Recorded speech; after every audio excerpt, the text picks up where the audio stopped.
অসম weather, ও মাই god এত সুন্দর weather. আমাদের এখানটাতে আমাদের সাথে এখন মজুদ রয়েছে আমার দিদি, আমার দুটো ডগি, এইটা আমার ছোট ডগি, এটা আমার বড় ডগি, এর নাম লিও, আর আমার ছোট ডগির নাম হচ্ছে লুসি। আমাদের ফাদারও এখানে মজুদ আছে, উনিও হচ্ছে এক্সারসাইজ করতে রোজ সকালে 5 ফ্লোরে আসে, তো উনিও এসে। আমরা এখন 5.5 ফ্লোরে বসে রয়েছি, বিকজ আমাদের উপরের এখনো 6 ফ্লোর হয়নি তৈরি, তো আমরা অল্প একটু জায়গা নিয়ে আমরা রাউন্ড করে বসে রয়েছি। আমাদের এখানে আপনারা সবাই জানেন যে একটা নতুন কোনো ঝড় আসবে আমফানের মতনই, সেই ঝড়টার জন্য আমরা ছাদে অপেক্ষা করছি কখন এই ঝড়টা আসবে, আমরা দেখতে চাই। আর আমরা একটা ডিসিশন নিয়েছিলাম যে আমরা যখনই জোরে হাওয়া আসবে দুইজনের জোরে চিল্লাবো, আমি আর আমার সিস্টার, বাট এটা হয়নি কারণ আমরা যখনই চিল্লাতে যাচ্ছি তখনই হাওয়া বন্ধ হয়ে যাচ্ছে। রাইট, এরকম ভাবে আমরা চিল্লাবো, কিন্তু দুজনে একসঙ্গে, তখন গলাটা ভালো হবে। আর আমরা দেখো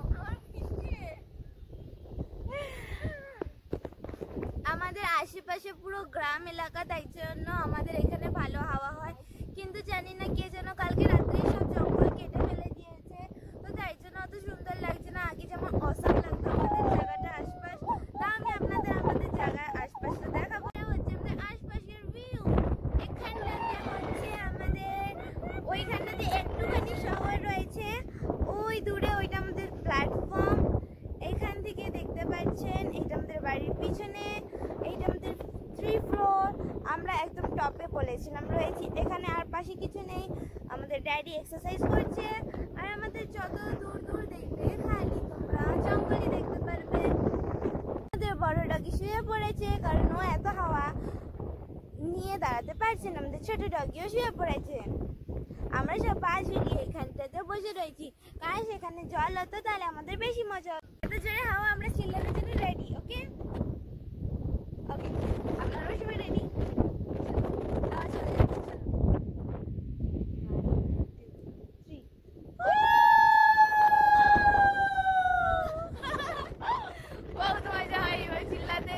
সবাইকে আমরা অ্যালাউড করতে পারি যে জোরে তো বানাচ্ছি। আমাদের ভোলা কিছু বলতে চাই, ভোলা কি বলছিলে? ঠিক আছে বলতে চলো।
মাঝখানে আমি 2-3টে আমার ভিডিও তুলে নিয়েছি ফটোর জন্য।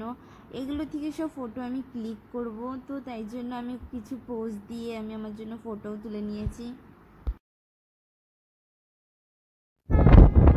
কিছুক্ষণ পর এসে বললো যে বৃষ্টি পড়ছে, তাই নিয়ে আমরা দুজনে খুবই খুশিতে ছিলাম। বাট যতই টাইম হচ্ছিল তো আমাদের হাওয়া আর ঝড় বেড়ে চলেছিল, তাই আমরা বাড়ি যাওয়ার ডিসাইড করলাম। আমরা ফাইনালি আমরা বাড়ি চলে এসেছি, কারণ ছাদে বহুতই বৃষ্টি হচ্ছিল। তো আমরা কিছুটা বৃষ্টিতে ভিজেও গেছিলাম। তো বাড়ি এসে আমরা স্নান করে নিলাম। তারপরে এখন আমি আবার আপনাদেরকে জানাতে এসেছি যে আমাদের এখানে আমার যতটুকু স্নান করতে টাইম লেগেছে তার মধ্যে পুরো একদম এখানে বহুত বৃষ্টি হয়েছে। রাস্তাঘাট অনেক জায়গায় ডুবে রয়েছে, আর এখনও হয়ে যাচ্ছে হালকা হালকা। রাস্তায় অনেক জায়গায় জল হালকা হালকা করে জমে রয়েছে। এখানে আমার ডগিও শুয়েছিল, ও উঠে গেল। আর বৃষ্টি যে হালকা হালকা পড়ছে সেটা আমি কি করে দেখাই। এবার হয়তো দেখা যাচ্ছে বৃষ্টি অনেকই ভালোভাবে পড়ছে।